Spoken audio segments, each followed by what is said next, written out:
Well, India sealing the series 2-0. Yet another bilateral series victory for India, just mounting up the number of series wins over the last few years. This one, 2 out of 3 done against New Zealand, one to follow in Kolkata. Just how it went, just let's remind you of the numbers. It was always going to be a subpar total, but maybe India took a few minutes more than expected. Lost a couple of wickets in the process, but job done in the end.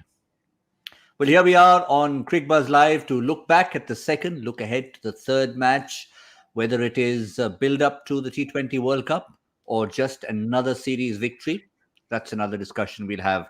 Quick reminder, 153 for 6 in 20 overs, 155 for 3 in the 18th. One point it could have been 16, then suddenly 3 wickets fell. It could have gone down to even the last over. But Rishabh Pant took his hands off the bat. And what does that mean? Only one thing. The ball goes for 6. 155 for 3 in 17.2 overs. Ajay Jadeja, Dinesh Karthik in the studio with me. A lot of us who haven't played the game enough, DK, struggle to understand how you can hit a 6 with one hand. We're all taught as youngsters, even as amateurs, that 2 hands on the bat. How does he do it?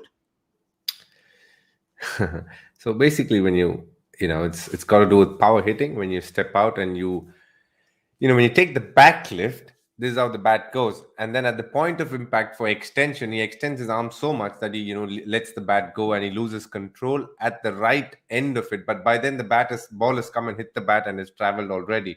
And it's just an extension of the arm. So the power comes from the core, which basically means the most important part of the shot is how he winds up to go to hit the ball, which is a lot like a golf swing. He winds up and he goes at the last moment after he's hit the bat, he's hit the ball rather. He lets one hand go and gets the extension even further. That's why he gets the distance sometimes. It's become a bit of a fad these days. We saw Kane Williamson do it in the semi-finals and the finals as well. So, it's a nice little shot, which I'm sure a lot of the youngsters will try. But the important part is you got to make sure at the point of impact, you have both the hands holding the bat when you hit the ball. Yeah, it's obvious that India's victory was inevitable. Otherwise, we wouldn't be talking about a technique behind the winning shots, Ajay. Let's ask the golfer behind it about a one-handed 6, because I know there are certain routines in golf where you actually play with one hand behind your back just to get a certain amount of rhythm going.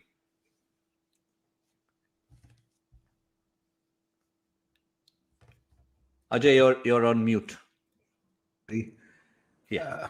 Sorry about that. Yes, golf is a little different from this game. It's a stationary ball, but DK explained it brilliantly what it is. I think the arc gets bigger. I think your impact when you hold something with both your hands and try and reach something at home. I mean, forget about cricket. You hold something with both hands and try and reach something and then extend it just with one hand.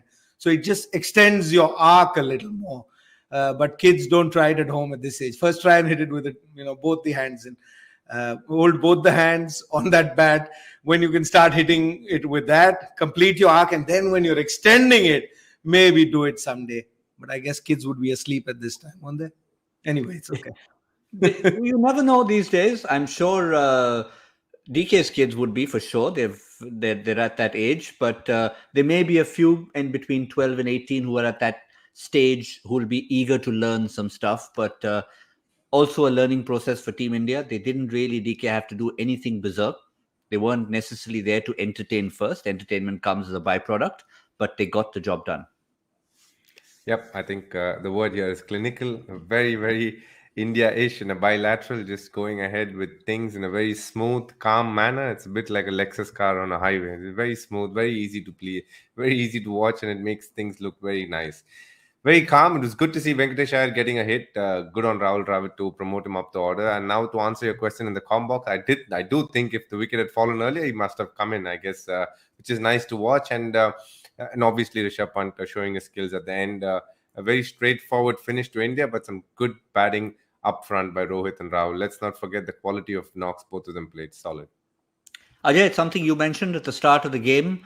You wouldn't want to tinker with players in terms of them being in and out of the team, but to give somebody an opportunity within the 11, you're more than happy with. And it was a good move to have Venkatesh Iyer bat at 3. Yeah, definitely. I mean, because once you've picked, once we saw the last game when they picked an 11, they had many choices. I mean, you could have gone anyway. Harshal could have actually played the last game. It was a choice that they didn't make. They had to make a injury change. You had Rituraj Gaikwad, you have Ishan Kishan who played that game, that crucial game. So, you'd made that call. So once you've got Iyer in, whether he bats at 6, whether he bowls for you or not, he adds more, you've thought about it, then might as well get him to get as much experience as possible and put him in different situations. So if you're trying to assess somebody, then it's best to assess him in many different ways. And I would actually look at it and say, that's the positive side of it. But if you look at the negative side of the whole thing, you haven't tried anything new. It's the same old opening combination, and that's a solid one. That was always going to be. It was doubt in your mind that you didn't send them both out to bat in that crucial game against New Zealand.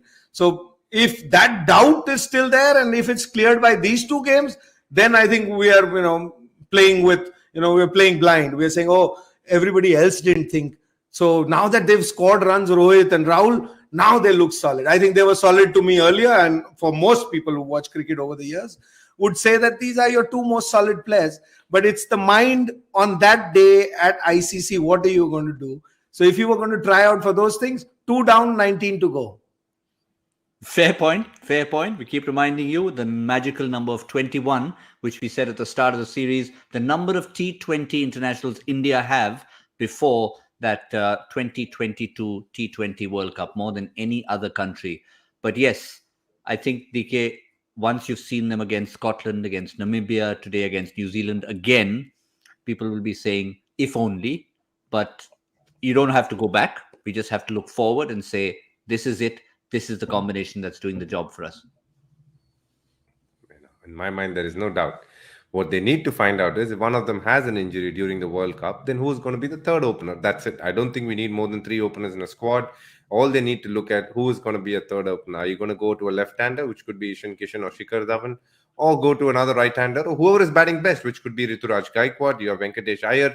There are many options. When it comes to openers, there's, openers galore in Indian cricket and Indian Premier League, actually. So there are a lot of options. Which way are you going to go? I think that's the only decision. I think these two are sorted. There is no question. Just allow them to go ahead and just keep doing their thing. They've been batting brilliantly over a period of time, and both of them are top of the rung in the ICC T20 ratings as well. So I don't see any reason why this should be disturbed. In fact, I feel that one of them should definitely be given a break the next game. And look at your third opener. Who is it going to be? Go march in that direction. Find out who your third opener is, and make sure he's very comfortable up until the World Cup. Where at any given opportunity, when one of these two are not playing, give him the opportunity to play and stick with him. Give him a good run and make sure he does the best for Team India. And what makes this a good combination, Ajay, we say it with bowlers, we say it with batsmen, is that they tend to feed off each other. Previous game, we had one batsman making the charge. Today, slightly different. It was KL Rahul leading the way, and Rohit sort of played second fiddle until Rahul got out. Yeah, they've done that in the past as well. I guess because of the class that they have. I mean, the quality of players that they are. You sometimes have, players who have a certain shot. Somebody plays a cut well, somebody drives well, somebody plays only a certain kind of shot. So then conditions and opposition might make a difference. But with these two, it's I think more about, the mind on that particular day, because yes, Rohit's probably comfortable off the back foot at the start. Rahul enjoys it wherever, at this stage where he's batting, with his fitness, whether it's in front or back, he can do it, because both of them have that same ability. That problem only comes when, when one is.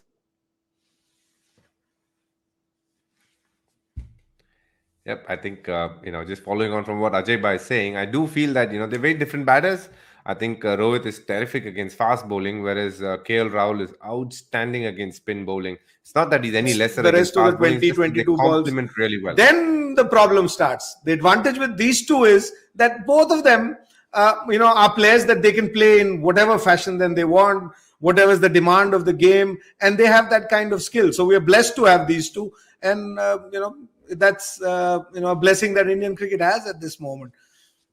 But it was good to see this little combination between DK and Ajay, sort of like the Rahul Rohit partnership, because one was going well, then maybe a couple of deliveries, Ajay, you were frozen for a moment, DK took over, and then you came right back in and hit a couple of big sixes. So it was a perfect partnership. Okay, I just blabbered on. I didn't realize that I was off. Anyway. But I think even the receivers, the recipients of technology, know what tricks technology can play with us. But we try and make technology our friend. But certainly, you've got to make bowlers your friend if you can possibly have it, DK. And today, at times, New Zealand's bowling appeared almost friendly, with the exception of the captain. Saudi was almost waging a lone battle out there. Yeah, I think he was the best fast bowler on this both team, and the statistics say that 4 overs 3 for 16 with a wet ball using his cutters and experience. Terrific bowling display by the captain of New Zealand, and you could see why he's the leader of the pack. He knows how to bowl on tough conditions when the wicket's obviously not aiding space and swing. He has the ability to use cutters, and he bowled brilliantly today. Whereas the rest of the bowlers had an off day, and you would expect that in India when you bowl second with a wet ball. It's not easy. They're all dependent a little bit on swing, and obviously Adam Milne needs to look at his length, because he seems to keep feeding Rohit Sharma at his absolute strength, which is his pull and hook shot. And the more the merrier for Rohit Sharma. I think Adam Milne just needs to push the length a little bit in front, so that he gets Rohit driving than cutting and pulling, which is bread and butter for Rohit Sharma. Yeah, it almost seemed like Rohit was employing what's the machine called, the throwdown machine? Side arm. The side arm. It's almost as if he's told someone, look, in side arm, I want to practice a few. Just give me a few halfway down the pitch. I want to get it in the middle of the bat. And Adam Milne was saying, okay, fine. I'm applying for that job. And he sent a few down. But Ajay, were you a little surprised with someone who can kind of mix it up? Jimmy Neesham comes back into the side. Obviously, he's there as an all-rounder.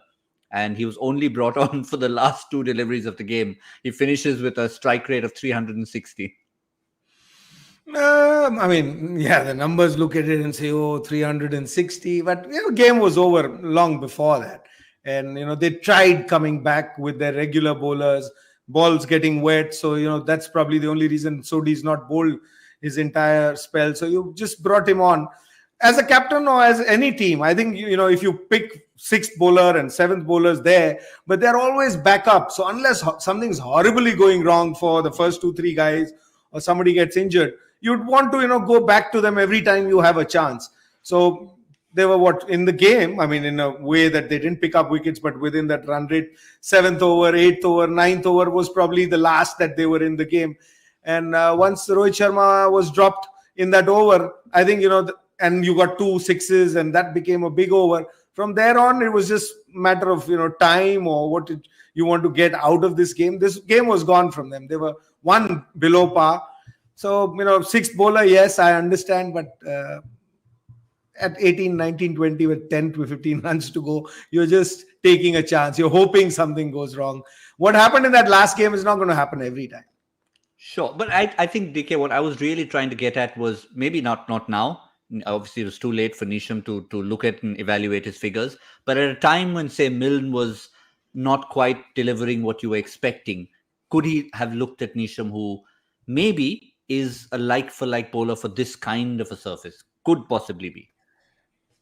It's not like for like, but yeah, it is a possible option. But what happens is, I think when Rohit is batting, you're fearful of bowling a fast bowler with ginger pace, What happens is he can take you down at that stage. He's batting at a strike rate. At that stage, he was about 11 of 11. So who would you want to bowl to him? If you just look at these matchups, this very interesting word that happens these days. A left-arm spinner and a leg spinner is a slightly better option than bowling Jimmy Neesham, because the chances of Rohit hitting a couple of sixes of Jimmy Neesham is far higher than he would hit one of the spinners. So I think that must have been the thought process. Whereas I still feel when he brought back Milne for the second spell, he could have looked at a Neesham, because, obviously he's an all-rounder. He's bowled well in the World Cup. He has the ability to bowl a few cutters. He could have looked in that direction, but, fair enough. I guess he was hoping that something like last game could happen maybe, and bowl most of his main bowlers up front and finished it by the 16th over. But you knew the writing was the wall the minute they finished batting. I mean, 153 on that wicket with that sort of a wet ball. You were always behind the 8 ball. Yeah, I think in hindsight, if New Zealand look back at this, we talked about it. It's not that Dew played a part or as big a part as we expected it to play, simply because India also bowled up front with a wet ball, and New Zealand had the opportunity to add another 40 runs there at that point. Yeah, I mean, I think it's a good wake-up call, or people who make scheduling. that they could, start doing this, because, a lot of people do feel that, and especially the guys who are playing, we keep hearing from them that it makes a huge difference when you bat first and when you bat second. So if there is such a difference and it's a day-night game, you can even, push the game a little further back. Not to say that we must only play in dew, but if there is, then at least it's equivalent for both teams. I mean, both teams have to, go through that. And we saw that today. And I mean, to give credit to all the bowlers who bowled today and played the game, I think there was only about 2 balls that I can remember that actually came out of somebody's hand where they didn't want it to go, or a little plus minus. And so there is a way to do it, because you saw the Indian spinners do so well with the dew being there from first over in that game. They did brilliantly. Even the New Zealand bowlers did well. Santner may have got hit for those sixes, but if you take those sixes out, he's still around that 18-19. The problem that we had with Santner when he was dry also was not to hit sixes or fours. It's the singles that you've not been able to get off him. So everybody showed that actually when it's wet and it's, horribly bad, it's impossible to grip. I understand. I experienced it. But these players are learning how to bowl with it. So, but I still have to wait and see. When the pressure comes, this game becomes different. This is the same simple game, 5.5 ounce ball, 22 yards. So, and now with the wet ball, we saw today wet ball didn't bother anybody, but there was no pressure on either side of bowling. I mean, I feel of that kind that, somebody's going after you, now what to do, what will happen. That pressure didn't come to either side. So maybe we'll wait and watch another game. Calcutta will give you definitely more dew than this. Yeah, I could tell you that. I even having not played the game, coming from that city, I've grown up there to see that dew. And of course, the other gentleman I'm coming to knows a thing or two about it for a very different reason, DK. Eden Gardens, plenty of dew around. It's a bit like a flood situation there. Back home, back end of the game, it is a very, very bad situation. It's nature. I think it's the beauty of how the world works, and we got to live with it. I think we get most number of viewers watching the game post 8 o'clock. So that's why game starts at 8 o'clock or 7 o'clock mostly, so that the kids can watch, the people who have finished work can watch. So you're playing it that time. I feel they should find a way to make things even for both teams. So this was a great opportunity, a great spectacle, where even the bowling team first had a problem with the dew. And if they can bring it consistently for all games, I know the bowlers are going to complain saying, why should we bowl with the wet ball when it obviously it isn't wet? But at least it gives you a fair chance at a match, and it doesn't make it one-sided with the toss. I mean, if you can find a way to get sprinklers in, or the other day I saw a tractor with water pouring out from the side. They had this pipe sort of a situation where they obviously pour water. So if you could use that outside the 30-yard circle and get that part of it slightly wet before the game, then it almost mimics the chances of dew coming in and gives both the team batting first and the team batting second equal opportunities to score off a wet ball. And I think that is the best way. If they're playing a day game, then fair enough. I don't think where dew is a problem. But if they're playing night games, I think that is a way to negate the fact that only one team is affected by the dew. When both teams get affected, yes, the bowlers will complain, the batsmen will keep smiling, but at least the match will be played on an even platform, and that's what you want to see. Today, the better team, without a doubt, the team that bowled better was India, and hence India won the game. It was not just because the India bowled when the ball was good and New Zealand bowled when the ball was wet. That complaint is not going to happen. India were far more skilled with the spinners and with their fast bowlers bowling cutters, and they deserved to win because they bowled better. And batting, they did definitely bat better, but they bowled better than New Zealand, and that was standout for me, and that's what I liked about this game. But DK, I'm just going to stay with you because I just want to get your thoughts on Ajay's idea. You've given us a revolutionary idea about trying to mimic that first innings being like the second innings. But what about the timing factor? A few years ago, 50-over cricket, 2:30 start in the afternoon meant first innings played in total dry conditions, second innings possibly played in dew. Tried to push it up, maybe a noon start, so that the dew doesn't settle in till maybe the 20th, 25th over of the second innings. Could you look at possibly a scheduling where you have a 9 p.m. start, maybe? The problem with a 9 p.m. start is that the kids tend to sleep. So you lose a lot of the viewers in terms of the kids. You want them to be awake. The next day there is school. So, for a lot of the kids, they'll not be awake till about 12 o'clock. And most of the games these days, interestingly, go 4 hours 4 hours 10 minutes, then you're looking at 1 o'clock, 1:10. Then obviously when you don't have the eyeballs watching international cricket, there's a circle, as they say, all the people putting in money in terms of the sponsors, they back out of it, then the whole circle continues. So it's one thing, even though I completely accept the idea, I think starting at 7 o'clock is a good time, because by the time the kids tend to sleep, will be 10:30, like we're speaking now, which is okay. You can even start at 6:30 and finish the game at 10 o'clock in the night, and you'll get a whole gamut of viewers. But most importantly, I feel if they could find a way to make both first innings and second innings very similar in terms of conditions, I think we'll get a lot more fair matches where captains are not under so much pressure when going for the toss and feeling that is half the match won there. Fair point, but I think to conclude, Ajay, as far as today's match was concerned, it was close to being even Stevens, and certainly the better team on the day one. They got the combination right, and of course, in terms of Rohit and Rahul, they just made it look clinical to finish it off. Absolutely. I mean, I think it was a fair game because both teams had similar conditions. Like DK and both of you said, the team that played better today, and they were a better side. There's no doubt about it. Today they were a better side as a bowling unit. The game was won by the bowlers, and it was just finished off, and the wrapping paper was done by our batters, who had to just finish the job. It's never easy, but it's been made easier by all the bowlers from Indian point of view, and it was clinical, as you said. Yep, and Tim Southee has acknowledged the fact that that it was wet for both teams.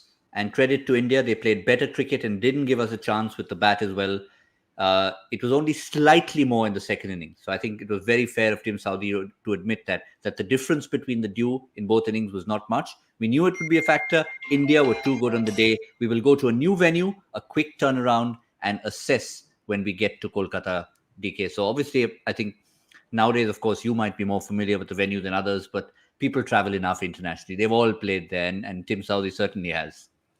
Oh, yes. I think the flight is much shorter from Ranchi to Kolkata than it would have been from Jaipur to Ranchi. So it's one short flight there, but a pretty disappointing flight. I think they obviously coming in as runners-up in a World Cup and getting pretty much thrashed in both matches in India also goes to show India's strength, India's ability to do so well in bilaterals. And if they can continue the same vein of form, the same confidence, the same feel that they have for bilaterals into multi-nation tournaments, we will be unstoppable in many ways. And I think the process is there. We have a good coach in place and obviously a very steady captain. So some interesting times ahead for Indian cricket. Quick word from what Rohit said, Ajay. Great effort from the entire unit. Wasn't the easiest of conditions, and we acknowledge that, but we applied ourselves. We know their quality of batting. They played some good shots to start with, which they did, but I kept telling the boys this is all about one wicket. And the quality of the bench is something Rohit referred to as well. So I think as a leader, and of course, post Rahul's departure, as a batting unit, a batting combination, really, they showed how dominant they can be, Ajay. No, they're a dominant side, and what he talks about the bench probably tells you what is waiting in the wings, and you want that kind of pressure or the confidence, whichever way you want to look at it. And Rohit's a tested leader. I mean, he's not somebody we are waiting. What will we get from him? It's not an unknown that we're going into. So is Rahul Dravid. So I think as a combination, we are going into a phase where you know exactly what you are going to get. And, that's exactly what we've seen in the last two games.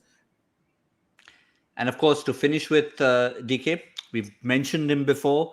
Debut, we were playing his debut up, but at the end of the day, man of the match for Harshal Patel. It's always good recognition for a bowler to get it, despite the fact that we saw two sterling half centuries from Rohit and Rahul. But in a sense, he sort of led the way to set up the fact that India were not chasing 190.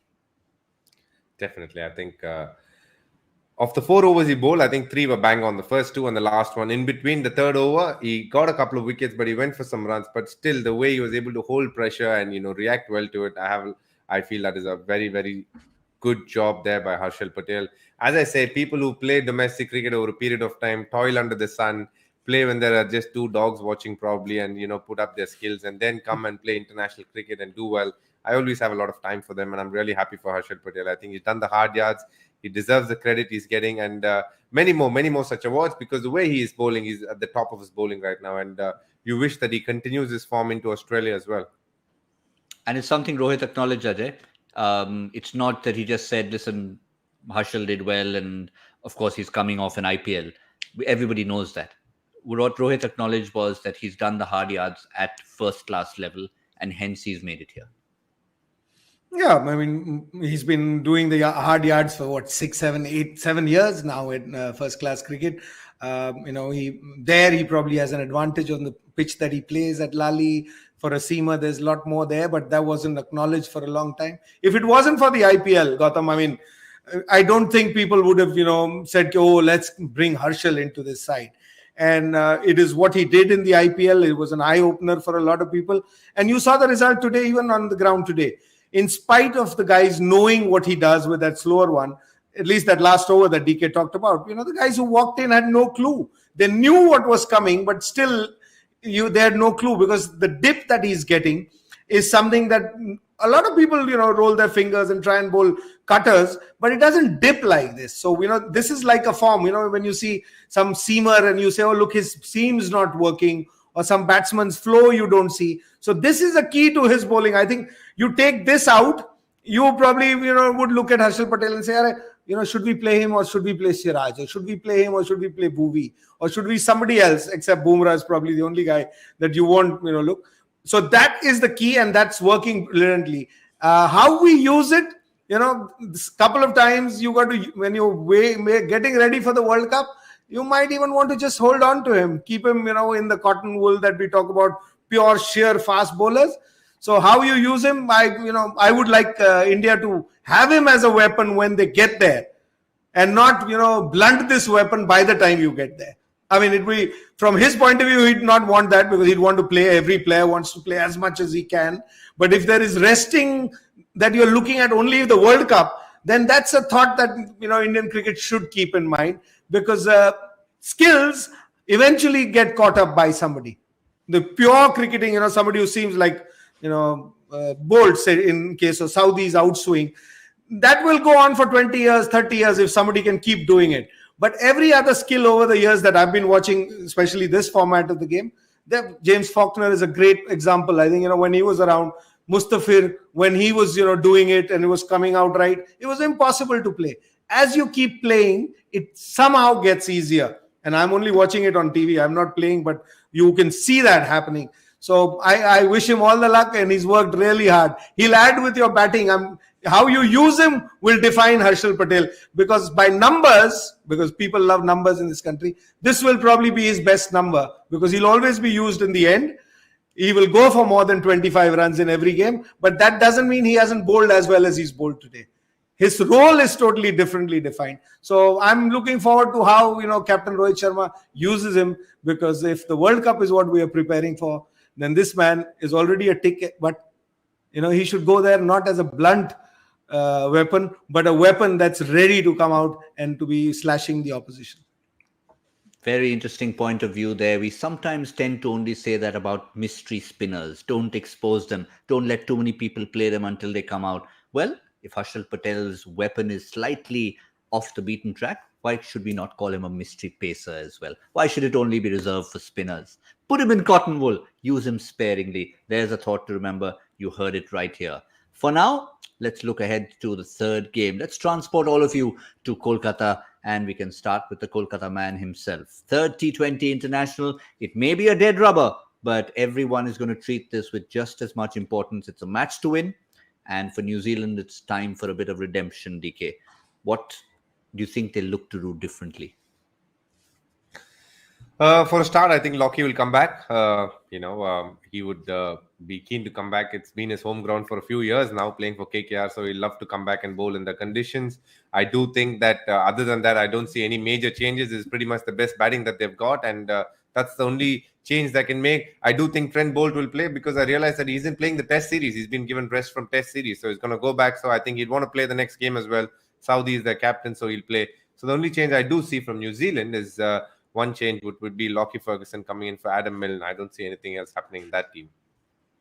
Ajay, I'll just come to you on New Zealand at the moment. Yeah, I mean, it just seems right. With the amount of franchise cricket you play nowadays, certain players call certain grounds home, which is not actually their geographical home. So it does make sense to play somebody who's familiar with conditions.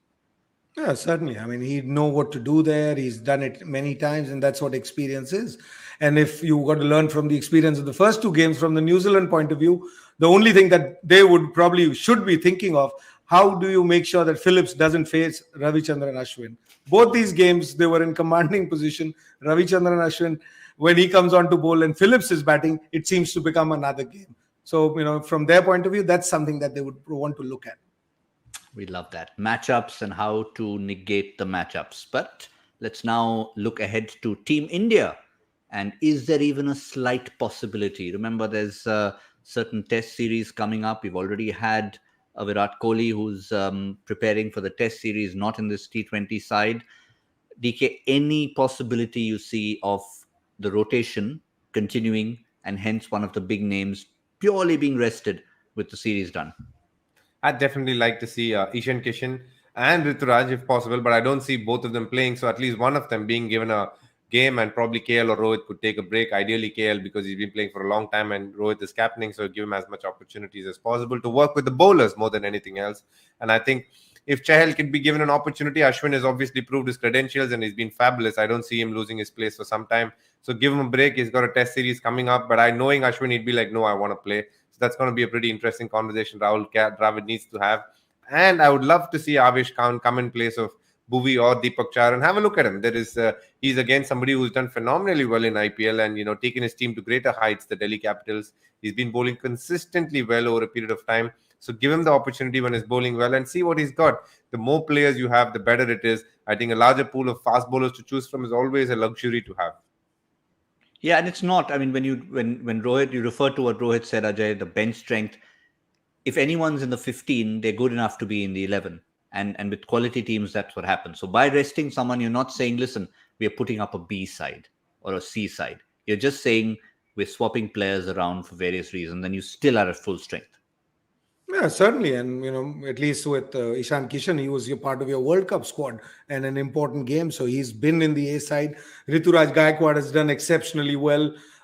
He's shown you what he can do. So those two, Avesh Khan may not have played, at this level. But, he's a man who can fit into that shoes there right at the top with his pace. And so, any one of these guys can walk in. But if you're changing sides, if you leave out Deepak Chahar now or Bhuvi now, it would be rested.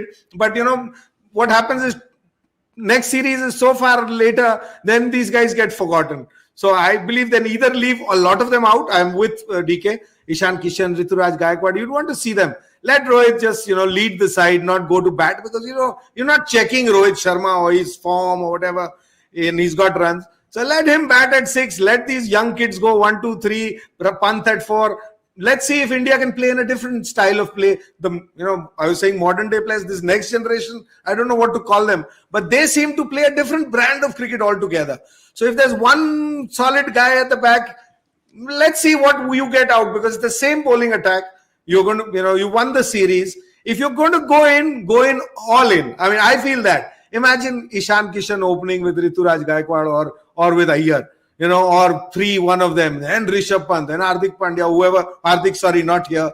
And if there is trouble, Rohit can bat at 6, or Shreyas can bat at 5 or 6, and Surya comes in or whatever. So I'm saying that is a possibility. I mean, but it's, again, I say, sitting here, I can create many possibilities. The man who has to run that team is the person who has to make, and especially in this series, because for Rahul and for Rohit, they've got to set the benchmark for the next years to come.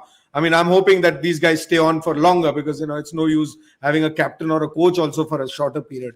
So if they have to set a benchmark, they'll have to do that. So they can do it in both ways. They can carry on the way Indian cricket has carried on, that nobody gets a free seat into Indian team. You have to earn it. Or you say, listen, we have an opportunity. Let's look at the next generation. These are wild guys. And let's see what they do. Because it's nothing new. You go back in history, the greatest players, when, T20 started, people like, Tendulkar, Dravid, Lakshman, these are greatest of players India's ever had. They struggled with this format when it started. So the next generation, I always believe, is much better, fearless, and they might provide you something that you've not even imagined. Millennials. You can call them millennials, Ajay. Millennials. Let's have a millennials 11 because see, Harshal Patel brought in a whole. We love what Bumrah does, right, for India. I mean, everybody thinks he's the only guy who can change the game. Here we have Harshal Patel showing you that he may not have pace, he may not have house swing, but in this format of the game, I think the skills that we've all grown up with and looking at players are, of course, the most important one. Those are solidity. But for a shorter period or one tournament or 1 year, that these skills are also very important, and these will only be executed by younger players. The older players, the established players, cannot now change their whole game and provide something new. So I would like to see all the young guys coming at the top. All the chance that you're giving, don't give a chance to somebody at 6 who gets 4 balls. That's all I'm trying to say. Because Venkatesh Iyer has had 2 games. Luckily, he was sent in ahead today. So if you give somebody a chance, he's not going to bat. So give them at the top if you give them. Yeah, in fact, we'll 2 things. We'll have this little millennials. We'll try and find debuts that were made more recently and compare them across teams. And we'll do that in the next game. So look out for that in Kolkata. But DK, just to finish with, since Ajay has given us the platform for this, if Ishan Kishan is opening and if Rohit does bat in the middle order, why not? On his home ground, Venkatesh Iyer opening with Ishan Kishan. Why not win the toss, bat first?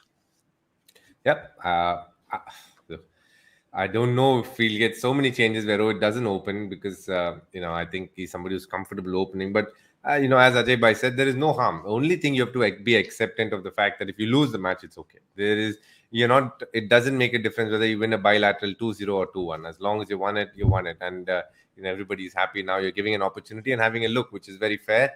And if possible, give as many as you want an opportunity. Or if you want to get into that, other school of thought that Mumbai Khadus, where you say every match, everybody has to earn their stripes. We're going to make it really hard for anybody to come in. Nothing comes easy in life. And Indian cap especially comes much tougher. If you want to go down that route, fair enough. I think that's a decision we could debate on Cricbuzz, but I think that's a decision Rahul and Rohit need to sit down and have a chat about and figure out which way India is going to go. But you stick to it, and that's important. And I would love to see an Ishan Kishan open, along with from my books. One of my favorites is Ruturaj Gaikwad. I think he's just grown and evolved as a player. And Venkatesh Iyer has done very well. I hope he can bat at 3 again. But then you have Surya as well. As I said, Indian team is filled with talent. It's not going to be possible. Sitting here, we can give them 100 scenarios. But like Ajay Bhai said, I think Rahul Dravid holds the reins and he has so much questions, so many people to answer. It's very easy to discuss these scenarios, but it's an absolute headache when you're sitting there at the top of the team trying to figure out what's the best way to accommodate and get the best team across the Atlantic next year when you go to play in Australia. So those are the harder questions, but I would love to see all these players in. But one thing that they can definitely do is win the toss and bat first, challenge themselves and, win the toss and bat first, which would be good because in a way it is okay because there's less pressure. So you can always come all guns blazing. There's no harm. Whereas in an ICC quarterfinal or semi-final is a different game when you win the toss or you lose the toss and you bat. But still, the closest thing that you can get to that is winning a toss and batting and challenging yourself, which is good to see, which would be good to see. And obviously we can watch all the Indian batters in full flow and, trying their best to post the biggest total possible. Yes, of course. We will look ahead to all that, possible combinations, the headaches they have, what is India's record batting first versus batting second, all that for another day when we preview the game on the morning of Sunday or in the afternoon of Sunday when the match in Kolkata is about to begin. For now, just one order of business to get out of the way. That's another half volley that was bowled by Joy Bhattacharya. We certainly hope that for the decider, he comes up with something a lot tougher. Well, let's just remind you of what the question was. Lots of hints in there. Which batsman who played in the 2021 T20 World Cup semi-final was dismissed an astonishing 15 times in 28 innings by Dale Steyn between 2002? How many players in this T20 World Cup were around in 2002? Not many, I can promise you that. The choice was 50-50. The answer, if you had the choice of 2 players, which of the 2 veterans? It was Professori. The professor, Muhammad Hafiz, was the answer. And who was the student who got the professor right? Our winner today is Srikant Kundurthi, IMKS Srikant 87. Well done, Srikant. Join the family of quizzers as it's an ever-expanding family. For now, India 2-0 up in the series. Lots of fun and games to look forward to on a Sunday finale between India and New Zealand for the third T20 International. We'll be there. I hope you do join us. For now, Ajay, thank you very much. DK, thank you to you too as well.